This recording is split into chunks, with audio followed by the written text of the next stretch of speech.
Hello everyone, कैसे हैं आप सब। Welcome back to my channel. I hope आप सब अच्छे होंगे। यहाँ पर हम करने वाले हैं डेली करंट अफेयर की क्लास। इस क्लास में शामिल करते हैं नेशनल और इंटरनेशनल सभी तरह के करंट अफेयर के क्वेश्चन। अगर आप चैनल पर नए हैं और आपने अब तक वीडियो नहीं देखी तो जाइए चैनल को सब्सक्राइब कीजिए और प्लेलिस्ट में जाकर क्लासेस को देख लीजिए। अगर आप किसी भी कॉम्पिटिटिव एग्ज़ाम की तैयारी में लगे हैं तो ये क्लासेस आपके लिए काफ़ी हेल्पफुल रहने वाली है। चलिए शुरू कर लेते हैं आज की क्लास। क्वेश्चन नंबर 1 में दिया है, विश्व ऊर्जा कांग्रेस 2024 का आयोजन किस देश में किया जा रहा है। ये बताना है विश्व ऊर्जा कांग्रेस 2024 का आयोजन किस देश में हो रहा है। Right answer option number B हो जाएगा, नीदरलैंड। हाल ही में विश्व ऊर्जा कांग्रेस 2024 का आयोजन नीदरलैंड देश में किया जा रहा है। चलिए जानते हैं इसके बारे में। भारतीय अक्षय ऊर्जा विकास संस्था लिमिटेड इरेडा के अध्यक्ष एवं प्रबंध निदेशक प्रदीप कुमार दास ने नीदरलैंड के रोटरडैम में आयोजित विश्व कांग्रेस में भाग लिया है। इसका 26वां संस्करण आयोजित किया जा रहा है। साथ ही उन्होंने बताया है कि भारत जो है नवीकरणीय ऊर्जा स्थापित क्षमता में विश्व में चौथे स्थान पर है। भारत इस क्षमता में कौन से स्थान पर है, ये चौथे स्थान पर है। और ये भी आप जान लेंगे कि कौन है इरेडा के अध्यक्ष। इनका नाम है प्रदीप कुमार दास। और ये कहाँ पर भाग ले रहे हैं, ये रोटरडैम में आयोजित विश्व ऊर्जा कांग्रेस में भाग ले रहे हैं। ये इंपॉर्टेंट पॉइंट हैं, ये आपको यहाँ पर ध्यान रखने हैं। क्वेश्चन नंबर 2 में दिया है, अमिताभ चौधरी को किस बैंक के एमडी और सीईओ के रूप में नियुक्त किया गया है। किस बैंक के एमडी और सीईओ बने हैं अमिताभ चौधरी, ये बताना है। Right answer option number A हो जाएगा, एक्सिस बैंक। हाल ही में अमिताभ चौधरी को एक्सिस बैंक का एमडी और सीईओ बनाया गया है। चलिए जान लेते हैं इनके बारे में। एक्सिस बैंक ने हाल ही में अमिताभ चौधरी को बैंक के एमडी और सीईओ के रूप में पुनर्नियुक्त किया है। इनको दोबारा से नियुक्त किया गया है। एक्सिस बैंक बोर्ड ने चौधरी को 1 जनवरी 2025 से लेकर नियुक्त किया है।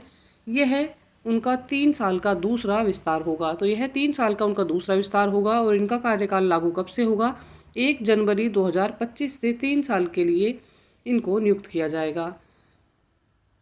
चौधरी 2019 में एमडी और सीईओ के रूप में बैंक में शामिल हुए थे। इससे पहले वह एचडीएफसी लाइफ के एमडी और सीईओ रह चुके हैं। इससे पहले वह एचडीएफसी बैंक में कार्य कर चुके हैं, उसके एमडी और सीईओ के रूप में। अब ये कार्य करेंगे एक्सिस बैंक में और इनका जो कार्यकाल है वो शुरू होगा 1 जनवरी 2025 से। ये 3 साल के लिए यहाँ पर नियुक्त किए गए हैं। चलिए देख लेते हैं question number next. Question number 3 में दिया है, हाल ही में चर्चा में रहा भारतीय ऐतिहासिक अभिलेख आयोग किस मंत्रालय के तहत कार्यरत है। किस मंत्रालय के तहत कार्यरत है भारतीय ऐतिहासिक अभिलेख आयोग। Right answer option number C हो जाएगा, संस्कृति मंत्रालय। हाल ही में चर्चा में रहा भारतीय ऐतिहासिक अभिलेख आयोग जो है संस्कृति मंत्रालय के तहत कार्यरत है। चलिए जान लेते हैं इसके बारे में और कुछ खास बातें। केंद्रीय संस्कृति मंत्रालय के तहत कार्यरत भारतीय ऐतिहासिक अभिलेख आयोग IHRC ने एक नया लोगो और आदर्श वाक्य अपनाया है। तो इसने क्या नया वाक्य और आदर्श लोगो अपनाया है, ये आपको कमेंट करके बताना है। यह अभिलेखीय मामलों पर एक शीर्ष सलाहकार निकाय है। इसकी स्थापना साल 1919 में की गई थी। तो कब की गई थी इसकी स्थापना, इसकी स्थापना हुई साल 1919 में। और साथ ही इसने क्या नया लोगो और आदर्श वाक्य अपनाया है, ये आप कमेंट करके ज़रूर बताइएगा। चलिए देख लेते हैं question number next. Question number 4 में दिया है, भारत की पहली बहुउद्देशीय ग्रीन हाइड्रोजन पायलट प्रोजेक्ट की शुरुआत किस राज्य में हुई है। किस राज्य में पायलट प्रोजेक्ट की शुरुआत हुई है। यहाँ पर बात की गई है ताप और बिजली की।